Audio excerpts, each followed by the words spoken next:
ఈ మధ్య social media open చేస్తే చాలు ఇదే నేటి యువత, ఇదే భవిష్యత్తు అంటూ ఒక అల్లరి బొద్దింకల మూకను మనకు చూపిస్తున్నారు. ఢిల్లీలోని జంతర్ మంతర్ దగ్గర ఏకబిగిన 50 రోజుల పాటు ఒక చౌకబారు అసభ్యకరమైన నాటకం నడిచింది. ఆ గుంపు చేసిన పనేంటి? దేశ ప్రధానిని బూతులు తిట్టడం, ప్రాణాలిచ్చే ఆర్మీని అవమానించడం, న్యాయ వ్యవస్థను టార్గెట్ చేయడం, పబ్లిక్ ప్రాపర్టీని ధ్వంసం చేయడం. కానీ విచిత్రం ఏంటంటే చేతిలో ఒక మైక్ పట్టుకొని బారికేడ్ లెక్కేసి మురుగు కాల్వ లాంటి భాష మాట్లాడిన ఆ గుంపును social media voice of Gen Z అని కీర్తించింది. మరి అల్లరి చేసే ప్రతి వాడు యువతకు ప్రతినిధి అయిపోతాడా?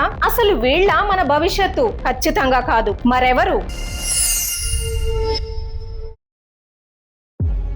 నిజం చెప్పాలంటే ఆ బూతులను రికార్డు చేస్తూ కొందరు చౌకబారు పాపులారిటీ కోసం పాకులాడుతున్న సమయంలో మన అసలైన జెన్జీ ఏం చేస్తోందో తెలుసా? దేశం గర్వపడేలా ప్రపంచ వేదికలపై పతకాల పంట పండిస్తోంది. ఒకవైపు ఆ వీధి రౌడీలు అరుస్తుంటే షర్మిలా థంకర్, దిలీప్ మహదూ లాంటి వాళ్ళు దేశానికి గోల్డ్ మెడల్స్ తెచ్చారు. జ్ఞానేశ్వరి యాదవ్, ముత్తుపాండి రాజా, సర్వేష్ కుషారే, గుల్వీర్ సింగ్, మురళీ శ్రీశంకర్, మహమ్మద్ బాసిల్, వల్లూరి అజయ్ బాబు లాంటి వాళ్ళు సిల్వర్ మెడల్స్ సాధించారు. బిందియా రాణిదేవి, శిల్పా కే, శైలా లాంటి వాళ్ళు బ్రాంజ్ గెలిచారు. వాళ్ళెక్కడా బూతులు మాట్లాడలేదు. జెండాను చూసి గర్వంతో కన్నీళ్లు పెట్టుకున్నారు. అది అసలైన జెన్జీ అంటే. ఇక ఇంటర్నేషనల్ మ్యాథమెటికల్ ఒలింపియాడ్ లో చూస్తే Abel George, Aarav Gupta gold కొట్టారు. కనవ్, సంజన, బజ్రావ్, శ్రేయ లాంటి వాళ్ళు సిల్వర్ తెచ్చారు. వాళ్ళ దగ్గర విధ్వంసం లేదు, కేవలం స్వచ్ఛమైన క్రమశిక్షణ మాత్రమే ఉంది. అది అసలైన జెన్జీ అంటే. చెస్ బోర్డు ముందు కూర్చుంటే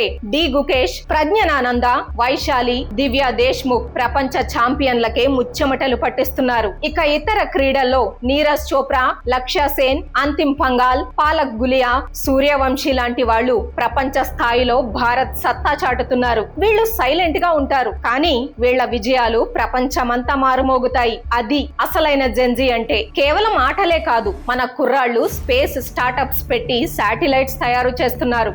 ఏఐ, రోబోటిక్స్ డిజైన్ చేస్తున్నారు. దేశ రక్షణ కోసం defence technology, semi conductors develop చేస్తున్నారు. జంతర్ మంతర్ దగ్గర అరిచే ఆ అల్లరి బొద్దింక మూకలకు కనీసం పలకడం కూడా రాని ఎన్నో అద్భుతమైన టెక్నాలజీ సమస్యలను మన కుర్రాళ్ళు సాల్వ్ చేస్తున్నారు. అసలైన జెన్జీ అంటే ఇది. వాళ్ళు బద్దకస్తులు కారు, సంస్కారం లేని వాళ్ళు కారు. పని లేక ప్రతి చిన్నదానికి అఫెండ్ అయ్యే బ్యాచ్ అంతకన్నా కాదు. మీడియా చూపిస్తున్న ఆ చెత్త ఇమేజ్ కంటే మన యువత చాలా తెలివైనది, ఎంతో పట్టుదల ఉన్నది. అందుకే ఆ అల్లరి బొద్దింకల మూకకు దయచేసి జెన్జీ అనే పేరు పెట్టి మన యువత పరువు తీయకండి. కావాలంటే వాళ్ళని గూండాలు అనండి, పరాన్న జీవులు అనండి, లేదా అరాచకవాదులు అనండి. ఫేక్ ఫాలోవర్స్ కోసం, చీప్ లైక్స్ కోసం ప్లకార్డులు పట్టుకుని తిరిగే వాళ్ళు జనరేషన్ జాంబీ మాత్రమే. కానీ మెడల్స్, మ్యాథ్స్ ఈక్వేషన్స్, శాటిలైట్స్ తో ప్రపంచాన్ని జయిస్తున్న మన కుర్రాళ్లే మన దేశాన్ని నిర్మిస్తున్న అసలైన జనరేషన్ బిల్డర్స్.